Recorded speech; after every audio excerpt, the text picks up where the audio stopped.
everybody, I hope that you are well. My name is Christianne and this is my YouTube channel Backpacking Bananas. And I'm Darryl from Welcome to Travel. And how do we know each other?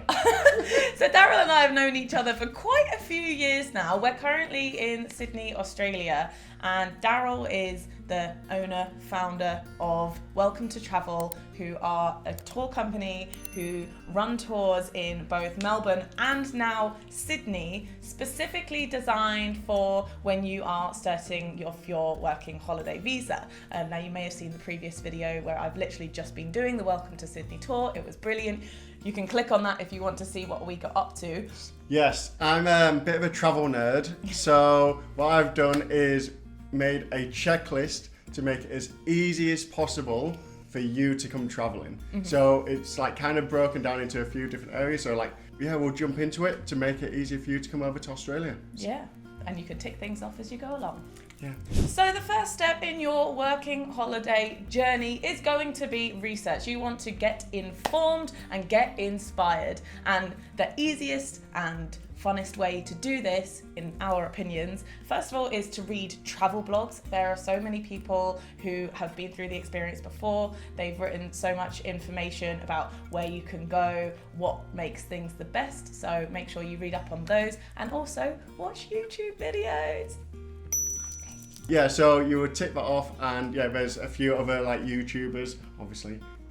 I am one of them. Yeah, well, Welcome to Travel has been like Unjaded Jade, who had like a massive travel trip down the East Coast and She came made on like an Welcome entire to Melbourne. series, didn't she? Yeah, Holly Gabrielle, there's Beauty Spectrum, / Molly Thompson, Rebecca Ellie, like all these people have been over in Australia relatively recently, so watch our videos as well. We do a little bit, but not as good as them. We do more of a nerdy, this is how you do it, and they do the like beautiful places. So coming over to Australia, you want to have a decision made of whether you're going to come over on a working holiday or on a tourist visa. So if you're coming over on a working holiday, make sure that you're coming for longer than 3 months because you only get like one shot of a working holiday. If you just want to experience how beautiful this country is, then I would recommend like a tourist visa. And yeah, we'll do some links down below of like which is like the difference. Because it depends on what country you're from as well as to which working holiday visa that you might get and what the rules and restrictions are. So that's part of your research, but Welcome to Travel has a bunch of resources on that. So the next thing you're going to do is decide where you're going to start your Australian adventure. Now, we recommend that you would either start in Melbourne or Sydney, not only because they're both amazing places to visit, but also they're some of the cheapest places to internationally fly into Australia. And from there, you can go pretty much anywhere you want, but what makes a lot of sense, what a lot of travellers do on their first time in Australia is head up the east coast. So yeah, you can do that from either Melbourne or Sydney. Obviously you can fly into wherever you want, but that is our recommendation. Now you know which city you're landing in, you need to research flight prices. Now, the easiest way, I don't know about you, do you do Skyscanner? Skyscanner. Skyscanner, easiest way. But also Google Flights, Kayak, Momondo. I also like Hopper. Hopper's a good one because it shows you if a flight price is gonna go up or down. Oh, really? Tells you when the best. So I like cross-check. That's really going deep into it though. But if you just do a quick Skyscanner check, you'll probably find a flight with a decent price because there's always something knocking about. If you've got some flexible dates, you're going to be sweet. Then you're going to research your travel insurance. It's very important that you get travel insurance before coming to Australia. There's a bunch of providers that you can go with. I recommend Safety Wing. I think they're brilliant. When I tend to travel, I use World Nomads, but it really depends on like the price and the quote at the time. It is probably the most boring. It's a boring job, but it won't take you that long. Have a read through it, make sure you're happy with everything, and just select one. So that's the research phase over. Now moving on to planning. Yeah, so with planning, the hardest part about traveling, I always say, is like budgeting and making sure you've got enough money for the experiences which you want. But it's so important. So important. What we're going to do first is we're going to download a savings plan. So there'll be a link down there. You need to like fill out the fill in the gaps. Like there's a few things which you need to do. There's a lot from like to explain in like this short amount of time, but as soon as you've downloaded it, it's all there like on this Google sheet for you to like fill in, and then you understand how much money you'll need and when you can actually go traveling with the experiences that you want. It's super important that you check your passport expiry date. It's something that I feel like we don't look at too often, because normally we'll get a passport for 10, 15 years. But they do expire at some point, and you need to make sure that when you are arriving in Australia that you have at least 6 months left on your passport, if not more. So just have a little look. If you've not got much left, if it's kind of your last year, consider ordering a new passport. So on the next part, we've got organise a travel advice call. Who with? Well, with Welcome Travel. So we've got people in like our community team who speak to travellers all around the world every single day. But that must be expensive, is it not, Darryl? Oh, great question, Christianne. It is completely free. Completely free. So it's just more like if you're in this planning stage and you're like, yeah, I don't know what to do, we're like here to help you, completely free. We're going to point you in the right direction for what is good for you. Yeah, like 30 minutes for free, and you can just do that on our website. So another thing you can do, especially if you're going to be traveling solo, which most people are when they come on a working holiday visa to Australia, is join a Facebook travel group. Meet friends in advance virtually. Now there's already a bunch of these on Facebook, but Welcome to Travel have a specific one for those people who are going to be traveling in the future, right? Yeah, because some Facebook groups like Australia Backpackers, which like we're part of as well, we've got like 150,000 members, and it like becomes a bit overwhelming, and because it's like I need to sell my car, I need to do this. But Australia Travels, a Facebook group, we'll link it in the description, is for future travellers only. So people with all the same questions, and we've got somebody from the community team always like answering questions, but everybody helps one another as well, which I really like. And you see like, oh, I'm landing on this day and I'm doing this, it's so cool. And introduce yourself on those groups. So once you've joined, write a little paragraph about yourself, and then you can get involved. Don't be the creeper. The creeper who just looks and then doesn't actually get involved. Get involved.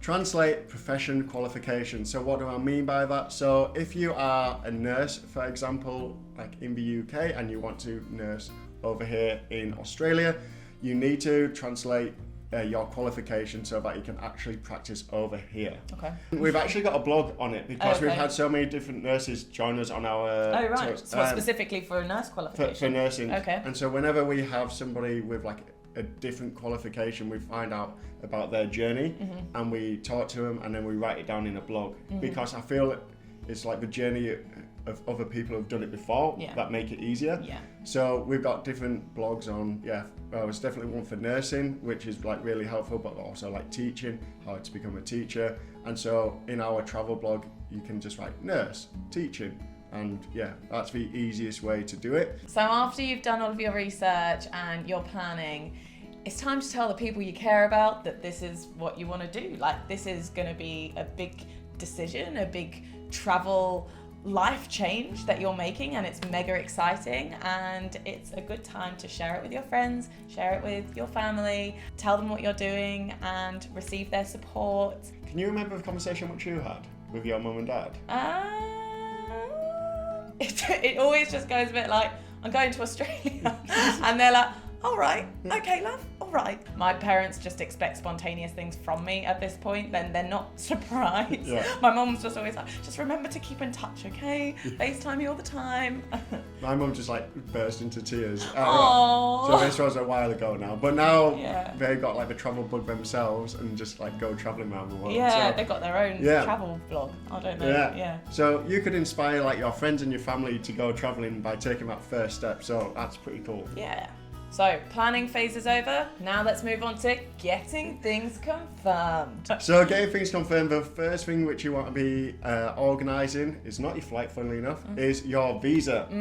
Because now you know what visa you're coming on, whether it's a tourist visa, a 417, which is a work and holiday, or 462, which is a work and holiday, or student visa, whichever way you want to do it. Make sure you get your visa first, because sometimes there can be delays. Yes. So get that sorted. I hate it when we get emails going, oh, booked my flight and I still haven't got my visa. I'm like, oh, it gives me so much anxiety. So first thing to do is get that visa confirmed. And it doesn't matter that you don't know what date you're going to arrive, because you've got 12 months, don't you? Once your visa is confirmed, you have 12 months to arrive, so that's plenty of time to book your flight. But if you've got the flight and no visa, you're not getting into the country. So get your visa first. So after you've got your visa, you want to think about what your first week in Australia is going to look like. Hopefully at this point you know where you want to fly into. If you want to come in and do a welcome to travel tour in either Melbourne or Sydney, so get in touch with the guys, get everything sorted, because the dates for the tours are specific. And so in an ideal world, you want to do this before you book your flight, so that you know the ideal date for you to fly in, and you can chat with the guys. You can even chat about your flights and just any concerns that you have before making it official with that flight, so you can get your first week sorted. And even if you don't want to like do a welcome to travel tour, that's obviously completely fine, but just make sure that you have like a week's worth of accommodation for like when you first land, just because it would make you like get settled. We actually did a video, that's the first time we met. And like this is what you need to do like within like your first week. Like the biggest thing which we do is like Australian experiences and bringing like-minded people from around the world together. And you know, having done like Welcome to Sydney and now Welcome to Melbourne. I know. So now you've booked yourself onto a tour, or your week's worth of accommodation. So now what you need to do is organise your flight. You've already done the research for your flight, so it should be fairly easy. Just knowing the date that you're going to come, just book that flight. You also need to buy that travel insurance. You've already done the research. Now you know how much money you've got, like, need to be saving up. So just commit to it and buy that travel insurance. It stings, but it's worth it. It's just what you need. Yeah, it's just what you need. So you've got your flights, you've got your travel insurance, you've got your first week. Now let's buy a backpack. You're going to be going away for a long period of time. You want to pack as much stuff as you can, but in an ideal world, you are going to have a backpack as opposed to a suitcase, just because they are easier to get around with. Sometimes you're staying in accommodation where you have to go upstairs and you don't really want to be lugging a suitcase. Personally, I have the Eagle Creek Global Companion in 40 litres. I just really like backpacks that open out like a suitcase. They're not a suitcase, but mine opens out like a clamshell style suitcase, but you can also get a lot which just opens out like a regular suitcase and you can see everything that's inside. I find those just a lot more practical than the top loading backpacks. I don't like them. No, it's like when you I've been scurrying along. Yeah, they're just more difficult, but obviously do your research and pick one that works for you. So we've got on this checklist, get necessary vaccines and prescriptions. So the only thing which you need in terms of a vaccine at the moment is your COVID vaccination, and with your prescriptions as well, just make sure that you have enough for like when you first start off in Australia. I've got like a great medical system over here, but just enough for like your first couple of weeks to make sure that you're not like panicking when you're over here. If you have a driver's license in your country and you think you might want to do a bit of driving when you're in Australia, which is quite likely, you might want to rent a car at some point, maybe even buy a car. You want to translate your driver's license if it's not already in English. So if you're from England, America, Canada, you'll be okay already. But if you are from a non-native English-speaking country, just make sure you get that driver's license translated so that you can use it over here. If you're from the UK, you won't need an international driver's license because it is accepted over here, but just check that where you're from is accepted, and if not, you'll need an international driver's license. So we're filming this in March 2022, which unfortunately means COVID things are still about and there's extra things that you need to do. So we're going to go through that very quickly. However, just so you know that this checklist is going to be updated every 3 months. So even if you're watching this in 2025, the travel checklist is going hello to the future people. This travel checklist is still going to be relevant to you, but we're just going to talk a little bit about COVID now.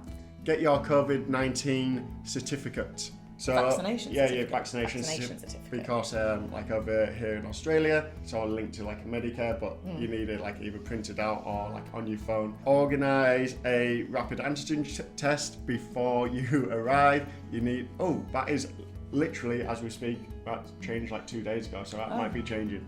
Just check the travel checklist to see exactly what you need at the time. Yeah, and also buy a comfy mask, because I think masks will still be a thing on airplanes for a very long time. Yeah. And you want one that you know you like. And that's it for COVID. And that's it. Oh, it's short and sweet. Thank God. Thank God. Get rid of that. So our next section is to sort out your finances. You. You. So these are like the final things that you need to get sorted. So like finances is a big one. So having a I call them like travel cash cards. travel cash cards, yeah. Or online bank, like a digital bank is what Yeah. they call. So I have Revolut and Starling. There's also Monzo. There's Wise as well. I personally use Wise. Basically means there's no fees. There's no international fees. You can load up these cards with your own country's currency and you can spend that in Australia. It's not going to charge you $1 million for fees and exchange rates. It's pretty much going to do it at the market exchange rate, and so it's essential that you have something like this when you come over. It would be good if you're on a working holiday to get yourself an Australian bank account as well. Yeah. But for like for your first month or so, Yeah. before like you start working, it's really good to have like a Yeah, when you're spending your money from back home, right? Exactly. Then you want to have that card, but then obviously when you start earning money in Australia, you're going to be getting paid into that Aussie bank account that you set up when you're here. Alongside that, you'll need to get some Australian cash out just in case. When you're back in your home country, do this so that as soon as you arrive, you've got that ready to spend. If you, I don't know, if you get in a taxi and they require cash, or Yeah. you know, just have, or if your card doesn't work when you get here for whatever reason. I've had that problem in other countries before, and it's not fun at all. So you want to have some emergency cash when you get here. Yeah, so I'd recommend around like 250 Australian dollars. Can be more, can be less, but just that anxiety of like, oh no, my card doesn't work in this country and I've just flown like to the other side of the world. What do I do? Just have that handy. I'm doing all the boring ones, it seems. So you also need to tell your bank in your home country that you're leaving. Let's say they see like an odd purchase in Australia. I'll be like, okay, we're gonna like cancel the card, which isn't great. That's happened with quite a few travellers. So just let them know that you are going to Australia and maybe even like cancel that card, but keep the account open. So if you are going to be coming here for a long time, it's good to consider if you want to cancel any of your subscriptions back home. For example, your phone contract back home that you won't be using when you're out there. Darryl's put on there cancel Netflix. I would argue keep the Netflix because you're probably still going to watch it when you're here. Just cancel any other subscription. Your gym membership, you're not going to need that anymore. That's a good one. That's a good one to put on. We'll add it. We'll add it. Okay, we're going into the nerdy part now, the tech stuff. You will need to buy an Australian adapter. Before you come out. Yeah. So you're going to get this in your home country. Buy a small padlock. A small padlock? Yeah. Yeah. I don't know why it's tech though. Yeah. It's like a no, it's not. It's just a thing. It's just a thing. Yeah, it's just a thing. But buy a small padlock as well, because there's always lockers within dorm rooms as well. And if you're bringing like your laptop over, you want to be able to make sure that you can lock it in. Buy a travel journal. Like I'm one of those people who just like to to write it down. I like to write. I'll make notes in your phone just to like so I can like look back on those memories, because it is like so much which happens, especially like at the start when you land. There's apps. There's one called Polar Steps. Okay. And there's another one. There's one of my friends in Thailand that was using it. You basically can write in a blog post every day, and also you can input your pictures, and it like shows you like a travel map, and it has all of your notes in there, and you can share it with family and friends as well, so they can keep up to date with everything that you're doing. That's so cool. Yeah. Do a bit of research to find out what you think is going to work for you, but it could be a written journal, could be a YouTube channel, could be a blog, could be one of these apps. And also, most people have these nowadays, but buy like a power bank as well. This is particularly important, I feel, when you're going on that long haul flight and your phone's about to die. Yeah. You want battery on your phone when you arrive, because you're probably going to want to use City Mapper or Google Maps, or just research anything. Like access to the internet, I just think is so essential. Yeah, so like when you landed in Sydney, you got a text from like to get picked up, and even in Melbourne you got like a WhatsApp message going, oh, this is where you need to be. Yeah, because they organise a shuttle bus, and they send you a text as soon as you arrive, so you need battery on your phone to receive that text and know how you're going to get to your accommodation. Make sure that your phone is unlocked as well, so that you can put an Australian SIM card in there. Yeah. We did have a guy on the Welcome to Melbourne tour. He's like, I don't know why he told us to like unlock the phone. It's so easy. Oh, just like, your passcode. I was like, no. That's not what we mean by this. If you have bought your phone through a network provider and you've got a contract, your phone is most likely going to be locked to that network. And so what we mean by unlock your phone is you've got to contact that network to make sure that you're not exclusive to them, and so that you can put other SIM cards in there and your phone's going to allow it.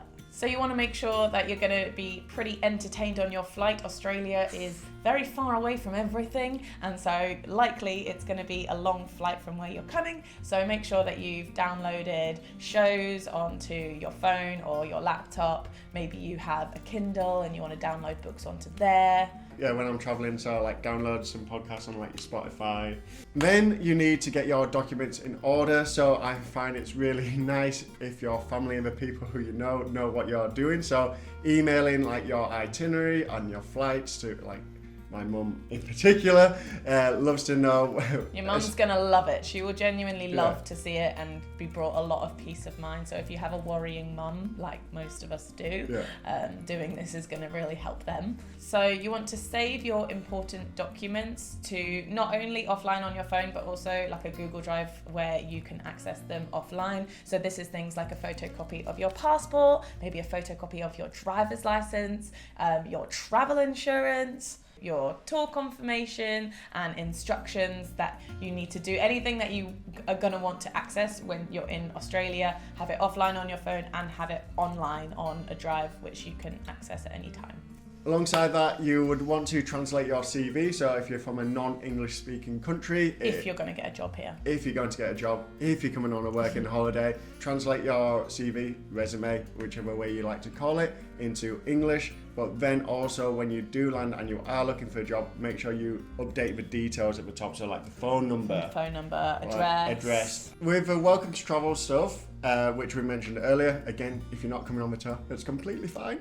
But like 28 days before, we ask for like final payment, so make sure that is all paid. But it could also be the same for like if you're staying in a hostel, make sure you've done like your final payment for whatever you're going to be doing when you first arrive in Australia. Just double check it's confirmed as well and that you've got the right dates. I've had a few faux pas and in recent past as well where I have booked things and it's been for the wrong date and I only realise when I rock up, and then it's just not good news. Just make sure you've got everything paid for and for the right dates. Alongside paying off the final part of like your, well, it could be like a welcome to Melbourne, welcome to Sydney, Melbourne mini pack, Sydney mini pack. We've got like longer and shorter tours. Is just to fill in the final details so we know like on the ground where you're going to be, what time your flight arrives, so somebody is there to pick you up. You've just flown 24 hours to get here. Last thing you want to be worried about is how do I get to the hostel? We do all that worrying. So you're so close to going now. We're just figuring out those final logistics. So you know what you're doing when you arrive in Australia, but what you may not have figured out is how you're actually going to get to the airport in your home country. So are your parents going to drop you off? Are you going to get the bus? Are you going to get the train? Are you going to walk? I don't know how close you live to the airport, but figure that out and make sure that you arrive to the airport with plenty of time. It's a long flight. I would always recommend arriving at the airport at least 3 hours before your flight, especially in these COVID times. Everything just takes a bit longer. Then comes like, this is like so close. This is like a day or two before you want to start packing. Some people like start to pack a week before. I kind of start packing as soon as I can, but it just starts with laying things out on the bed. It's not actually packing. I won't do that until like the day before. That's obscenely last minute, but I will start laying things out like so I can see them all like a month beforehand. Because if I know I want to take something, then I don't want to get it dirty before I go. So once it's clean, it gets laid out, and then I just like to be able to see everything before packing it in. Got a question. Go on. Do you have any packing videos? I've got plenty of packing videos. If you need any help figuring out what to pack for your trip, we'll link them up here, we'll link them down below. Patch your hand luggage as well. So making sure like your books or your Kindles or like your iPads. So all that entertainment which is downloaded, you'll have it and it's in your hand luggage. Don't put it in your main bag because you can't access it. And write yourself a list for your hand luggage and for your main bag and tick them off as you go along. So write that list, you know, a week, a month in advance, because you're probably going to add to that as you think of things as well. And then you can tick them off. And then obviously when it's time to go, everything's ticked. You can leave going, okay, I've got everything. And that is it. You are now ready to travel to Australia on your working holiday visa. And like you mentioned, comment down below if you have any questions, and also comment down below, what job you want to do? Because Darryl is going to look through all of them. Even in 2025. I'll Even still in be there. 2025. You future people. But this checklist, which would have been popping up somewhere in this video, is completely free for you. So we're going to link it down at the bottom. Yeah, it'll take you to our website, and it's like a Notion list where you can just tick it off, and we'll be updating it every 3 months. So it's going to be so handy for anybody who uses it. Being in Australia is the coolest thing ever. Like, whenever I arrive, like, I am just grinning. When I arrived on the shuttle bus and we were driving through the CBD, I was just like, and I've been here a lot of times, and still, it doesn't get old. It never gets old. It's just such a cool country to be in, and I know you're going to have a fab time. Thank you guys so much for watching. Make sure that you subscribe to my channel for more Australia content. Subscribe to the Welcome to Travel YouTube channel. Yeah, you've got videos on there, don't you? We've got videos. Yeah. We've got a viral video somewhere. Somewhere. Give this video a thumbs up if you found it useful, and I will see you guys in the next one. Bye-bye.